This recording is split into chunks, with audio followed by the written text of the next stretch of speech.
First up, we have a story from Barry Schwartz at Rusty Brick on Twitter.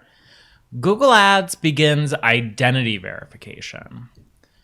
We first heard about this back in March, that Google Ads will be requiring some sort of verification in the future. But this month, we're finally seeing more details, and we've actually been seeing some advertisers that we know get notified about the process. So it's first shared by Amalia Fowler at Amalia E. Fowler on Twitter on January 7th. She included a nice screenshot of what the email that she looked at looked like. And she said, "This is going to be an interesting adventure, PPC friends, hashtag PPC chat. As an agency who runs accounts for my clients, this will be fun." Think she was serious about that?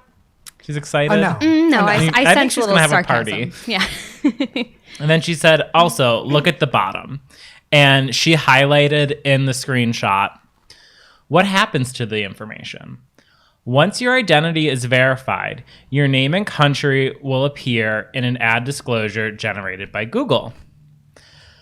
This kind of sparked some controversy in the PPC community. People were very scared that, like, I don't want my name and address appearing next to my client's ad because they're my client. Like, that's not me. And also, no one wants their personal information being thrown about on the internet, especially if you're on a lot of ads, your name is everywhere.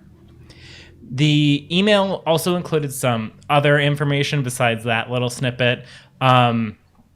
She got a deadline of February 6th, and it stated that that no ads would be paused during the verification process. So as long as you submit it by February 6th, your ads will still continue to run as that process goes on. And what turned out, this was just a terribly worded email. And I don't know what Google's deal is, that they can't roll everything.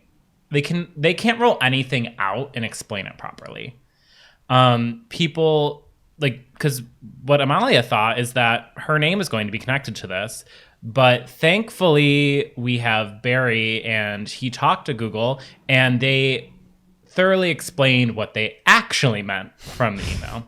So to start a quote, beginning last April, we've asked advertisers in phases to complete the identity verification program.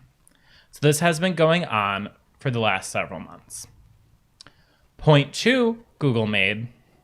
Second, as you speculated, we don't disclose the agency or associate tasked with completing the form. Those tweets misunderstand the process. As you can see from the About This ad menu, we are disclosing the advertiser in parentheses company name and business location, Google said. End quote. Why wouldn't you just say company?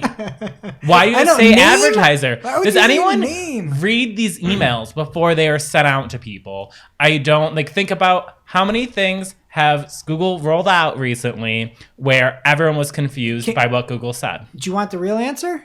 The real answer is that the communications team at Google isn't about communicating.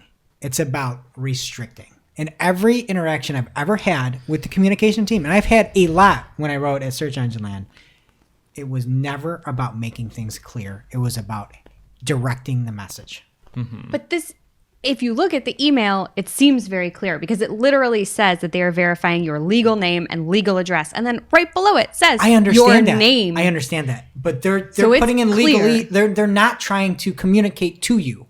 They're trying to communicate to their boss who has to look at it. If that makes sense. Ridiculous. Their boss should be fired then.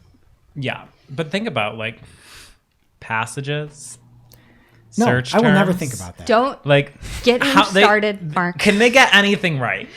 No. Mm-hmm. So, to be fair, I'm gonna go contrarian here. I actually like this. Oh, I didn't say I disliked it. So many, because the intent of this, I think, is good. Yeah. Mm-hmm. And that's kind of my thought on this. Like, right now, I think this is probably a good thing. I think the part that gets me is how they communicated it. That was awful. And then I want to know what this 15-minute course is like. So as soon as I see that, I'll have an actual opinion. But so far, I think this is totally fine. And we'll include it. Barry included a screenshot in his article of what this will look like. And it just shows about the advertiser, the company name, and the country of the advertiser. And what it's going to do is stop like some of the seedy ads that are out there where you're like, oh, I'm a mattress company and I just spun up, bestmattresses.website and you're now advertising. Favorite site. Oh yeah, that's me. I'm Casper. Hey. But like, I think it's going to be able to show you who has the ad dollars behind it. And I think that's actually good overall. Execution, horrible. Poor I communication. think we are all in alignment there.